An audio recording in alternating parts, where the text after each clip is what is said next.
मेरी ईसाई धर्म पुस्तक 2 अध्याय 5 व्यावहारिक निष्कर्ष।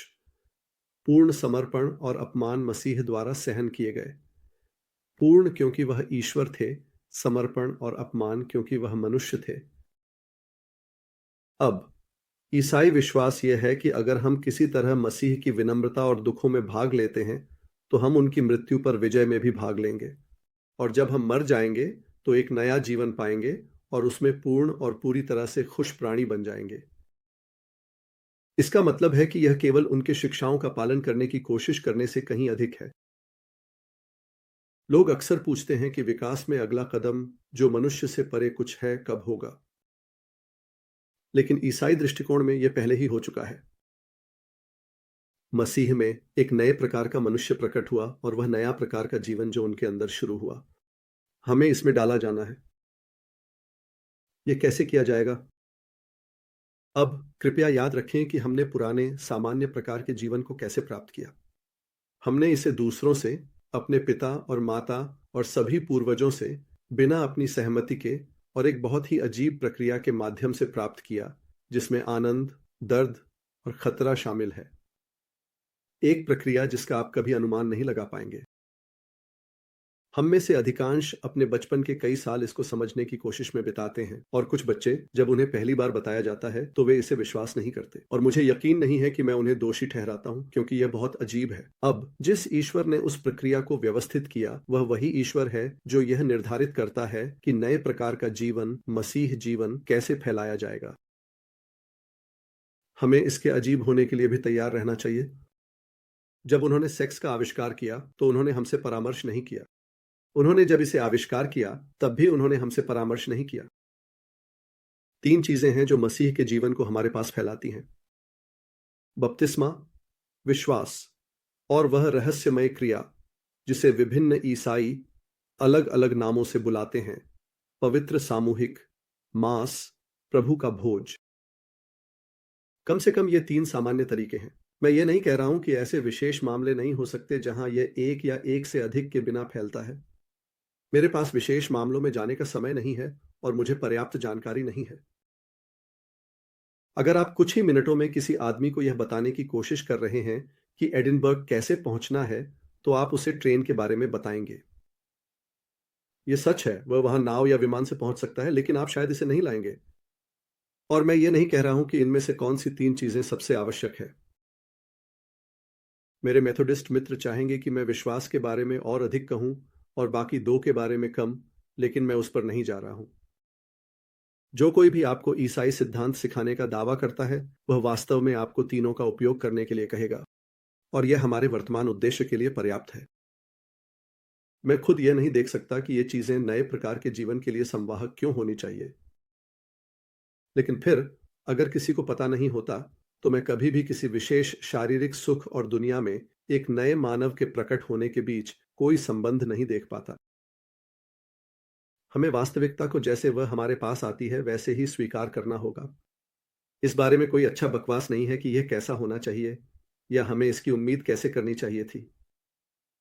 लेकिन हालांकि मैं ये नहीं देख सकता कि ऐसा क्यों होना चाहिए, मैं आपको बता सकता हूं कि मैं क्यों मानता हूं कि ऐसा है। मैंने यह समझाया है कि मुझे क्यों विश्वास करना है कि यीशु भगवान थे और हैं, और यह ऐतिहासिक रूप से स्पष्ट लगता है कि उन्होंने अपने अनुयायियों को सिखाया कि नया जीवन इस तरह से संप्रेषित होता है। दूसरे शब्दों में, मैं इसे उनकी प्राधिकरण पर विश्वास करता हूं। शब्द प्राधिकरण से डरो मत। प्राधिकरण पर चीजों पर विश्वास करना केवल इसका मतलब है कि आप उन पर विश्वास करते हैं क्योंकि आपको उन्हें किसी ऐसे व्यक्ति द्वारा बताया गया है जिसे आप विश्वसनीय मानते हैं। आप जो 99% चीजें मानते हैं वे प्राधिकरण पर विश्वास की जाती हैं। मुझे विश्वास है कि न्यूयॉर्क नामक एक ऐसा स्थान है। मैंने इसे खुद नहीं देखा है। मैं ये साबित नहीं कर सकता अमूर्त तर्क द्वारा कि ऐसा एक स्थान होना चाहिए। मैं इसे इसलिए मानता हूं क्योंकि विश्वसनीय लोगों ने मुझे ऐसा बताया है। साधारण आदमी सौर मंडल, परमाणुओं, विकास और रक्त के संचार पर प्राधिकरण के आधार पर विश्वास करता है, क्योंकि वैज्ञानिक ऐसा कहते हैं। दुनिया में हर ऐतिहासिक बयान प्राधिकरण पर विश्वास किया जाता है। हम में से किसी ने भी नॉर्मन विजय या आर्माडा की हार को नहीं देखा। हम में से कोई भी उन्हें शुद्ध तर्क द्वारा साबित नहीं कर सकता, जैसे आप गणित में किसी चीज को साबित करते हैं। हम उन पर बस इसलिए विश्वास करते हैं क्योंकि जिन लोगों ने उन्हें देखा है, उन्होंने लिखित सामग्री छोड़ी है और हमें उनके बारे में बताते हैं, वास्तव में प्राधिकरण के आधार पर। एक आदमी जो प्राधिकरण और अन्य चीजों का मजाक उड़ाता है, कुछ लोग धर्म में करते हैं, उसे अपने पूरे जीवन में कुछ भी न जानने के लिए संतोष करना होगा। यह मत सोचिए कि मैं बपतिस्मा और पवित्र सामूहिकता को ऐसे कामों के रूप में स्थापित कर रहा हूं जो आप अपने प्रयासों के बजाय करेंगे ताकि आप मसीह की नकल कर सकें। आपका प्राकृतिक जीवन आपके माता पिता से प्राप्त होता है। इसका मतलब यह नहीं है कि अगर आप इसके बारे में कुछ नहीं करते हैं तो यह वहीं रहेगा। आप इसे अनदेखी करके खो सकते हैं, या आप आत्महत्या करके इसे दूर कर सकते हैं, या वो इसे पोषित करना होगा और इसकी देखभाल करनी होगी। लेकिन हमेशा याद रखें, आप इसे नहीं बना रहे हैं। आप केवल एक ऐसा जीवन बनाए रख रहे हैं जो आपने किसी और से प्राप्त किया है। इसी तरह एक मसीह उस मसीह जीवन को खो सकता है जो उसमें डाला गया है, और उसे इसे बनाए रखने के लिए प्रयास करने होंगे। लेकिन जो सबसे अच्छे मसीह ने कभी भी जीवन बिताया है, वह अपने ही प्रयासों पर नहीं चल रहा है। वह केवल एक ऐसे जीवन को पोषित या सुरक्षित कर रहा है जिसे वह कभी भी अपने प्रयासों से प्राप्त नहीं कर सकता था। और इसके व्यावहारिक परिणाम होते हैं। जब तक प्राकृतिक जीवन आपके शरीर में है, यह उस शरीर की मरम्मत में बहुत मदद करेगा। इसे काटें और एक हद तक यह ठीक हो जाएगा, जैसे एक मृत शरीर नहीं होगा। एक जीवित शरीर वह नहीं है जो कभी चोट नहीं खाता, बल्कि वह है जो कुछ हद तक खुद को ठीक कर सकता है। इसी तरह मसीह वह आदमी नहीं है जो कभी गलत नहीं होता, बल्कि वह आदमी है जिसे पश्चाताप करने और खुद को उठाने की क्षमता दी गई है, और हर ठोकर के बाद फिर से शुरू करें। क्योंकि मसीह का जीवन उसके अंदर है, उसे हर समय ठीक कर रहा है, जिससे वह कुछ हद तक दोहराने में सक्षम हो रहा है। वह प्रकार की स्वैच्छिक मृत्यु जिसे मसीह ने स्वयं अदा किया। यही कारण है कि मसीह अन्य लोगों की तुलना में एक अलग स्थिति में है जो भले बनने की कोशिश कर रहे हैं। वे उम्मीद करते हैं कि अच्छे बनकर वे भगवान को खुश कर सकें। अगर कोई है, या अगर उन्हें लगता है कि कोई नहीं है, तो कम से कम वे अच्छे लोगों से स्वीकृति पाने की उम्मीद करते हैं।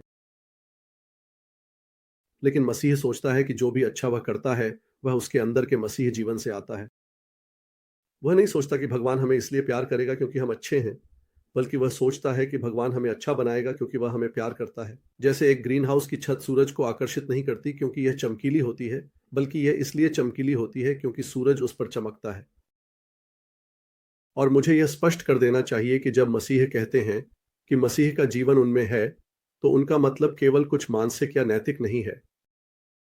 जब वे मसीह में होने या मसीह के उनके अंदर होने की बात करते हैं, तो इसका मतलब यह नहीं है कि वे केवल मसीह के बारे में सोच रहे हैं या उसकी नकल कर रहे हैं। उनका मतलब है कि मसीह वास्तव में उनके माध्यम से कार्य कर रहा है, कि मसीह का पूरा समूह वह शारीरिक जीव है जिसके माध्यम से मसीह कार्य करता है, कि हम उसके अंगुलियां और मांसपेशियां हैं, उसके शरीर की कोशिकाएं। और शायद ये एक या दो चीजों को समझाता है। यह समझाता है कि यह नया जीवन केवल विश्वास जैसे मानसिक कार्यों द्वारा नहीं, बल्कि बपतिस्मा और पवित्र सामूहिक जैसे शारीरिक कार्यों द्वारा भी फैलता है। यह केवल एक विचार का फैलाव नहीं है, यह अधिकतर विकास की तरह है। जैविक या सुपर जैविक तथ्य। ईश्वर से अधिक आध्यात्मिक बनने की कोशिश करना बेकार है। ईश्वर ने कभी नहीं चाहा कि मनुष्य एक पूरी तरह से आध्यात्मिक प्राणी हो। यही कारण है कि वह हमें नए जीवन में डालने के लिए भौतिक चीजें जैसे कि रोटी और शराब का उपयोग करता है। हम इसे थोड़ा कच्चा और आध्यात्मिकता से रहित समझ सकते हैं। ईश्वर ऐसा नहीं करता। उसने खाने का आविष्कार किया, उसे भौतिक चीजें पसंद हैं, उसने इसका आविष्कार किया। यहाँ एक और चीज है जो मुझे हमेशा उलझाती थी। क्या यह बेहद अन्यायपूर्ण नहीं है कि यह नया जीवन केवल उन लोगों तक सीमित होना चाहिए जिन्होंने मसीह के बारे में सुना है और उस पर विश्वास करने में सक्षम हुए हैं? लेकिन सच यह है कि भगवान ने हमें यह नहीं बताया है कि उनके अन्य लोगों के बारे में क्या व्यवस्थाएं हैं। हम जानते हैं कि कोई भी व्यक्ति केवल मसीह के माध्यम से ही बचाया जा सकता है। हमें यह नहीं पता कि केवल वही लोग जो उसे जानते हैं उसके माध्यम से ही बचाए जा सकते हैं। लेकिन इस बीच, अगर आप बाहर के लोगों के बारे में चिंतित हैं, तो सबसे असंगत बात जो आप कर सकते हैं वह है खुद बाहर रहना। मसीह मसीह का शरीर है, वह जीवित अंग है जिसके माध्यम से वह कार्य करता है। उस शरीर में हर एक जोड़ उसे और अधिक करने में सक्षम बनाता है। अगर आप बाहर के लोगों की मदद करना चाहते हैं तो आपको मसीह के शरीर में अपनी छोटी सी कोशिका जोड़नी होगी जो अकेले ही उनकी मदद कर सकता है। किसी आदमी की उंगली काटना उसे अधिक काम करने के लिए प्रेरित करने का अजीब तरीका होगा। एक और संभावित आपत्ति यह है, ईश्वर इस दुश्मन आधारित दुनिया में भेष में क्यों उतर रहे हैं और शैतान को कमजोर करने के लिए एक तरह का गुप्त समाज शुरू कर रहे हैं। वह बल के साथ क्यों नहीं उतर रहा, इसे आक्रमण क्यों नहीं कर रहा? क्या इसका मतलब है कि वह पर्याप्त मजबूत नहीं है? खैर, मसीह सोचते हैं कि वह बल के साथ उतरने वाले हैं। हमें नहीं पता कि वह कब आएंगे, लेकिन हम यह अनुमान लगा सकते हैं कि वह क्यों देरी कर रहे हैं। वह हमें अपनी तरफ स्वतंत्रता से शामिल होने का मौका देना चाहता है। मुझे नहीं लगता कि आप और मैं उस फ्रांसीसी व्यक्ति के बारे में ज्यादा सोचते जिसने तब तक इंतजार किया जब तक सहयोगी जर्मनी में प्रवेश नहीं कर रहे थे और फिर उसने घोषणा की कि वह हमारी तरफ है। ईश्वर आक्रमण करेंगे। लेकिन मुझे आश्चर्य है कि क्या लोग जो भगवान से हमारे दुनिया में खुलकर और सीधे हस्तक्षेप करने के लिए कहते हैं, वास्तव में यह समझते हैं कि जब वह ऐसा करेंगे तो यह कैसा होगा। जब ऐसा होगा तो यह दुनिया का अंत होगा। जब लेखक मंच पर आता है तो नाटक खत्म हो जाता है। ईश्वर आक्रमण करने वाला है, यह सही है। लेकिन जब आप देखते हैं कि पूरा प्राकृतिक ब्रह्मांड एक सपने की तरह पिघल रहा है और कुछ और आ रहा है, तो फिर यह कहने का क्या फायदा है कि आप उसकी तरफ हैं। कुछ ऐसा जो आपके दिमाग में कभी नहीं आया अचानक धड़ाम से आ जाता है। कुछ ऐसा जो हम में से कुछ के लिए बहुत सुंदर और दूसरों के लिए बहुत भयानक होगा कि हम में से किसी के पास कोई विकल्प नहीं बचेगा। इस बार यह भगवान बिना किसी भेष के होगा, कुछ इतना अद्भुत कि यह हर प्राणी में या तो असीम प्रेम या असीम आतंक पैदा करेगा। तब अपनी तरफ चुनने के लिए बहुत देर हो जाएगी। जब खड़े होना असंभव हो गया है तो यह कहना बेकार है कि आप लेटने का चुनाव करते हैं। यह चुनाव करने का समय नहीं होगा। यह वह समय होगा जब हम ये जान पाएंगे कि हमने वास्तव में किस तरफ चुनाव किया है, चाहे हम इसे पहले समझें या नहीं। अब आज यह क्षण हमारे लिए सही पक्ष चुनने का मौका है। ईश्वर हमें वह मौका देने के लिए रुक रहे हैं। यह हमेशा के लिए नहीं चलेगा। हमें इसे लेना होगा या छोड़ना होगा। और हम किताब 3 के साथ आगे बढ़ेंगे, अगले वीडियो में शुरू करते हैं। देखने के लिए बहुत धन्यवाद। मैं तुम लोगों से प्यार करता हूं। जैसा कि टिगर कहता है, फिर मिलेंगे।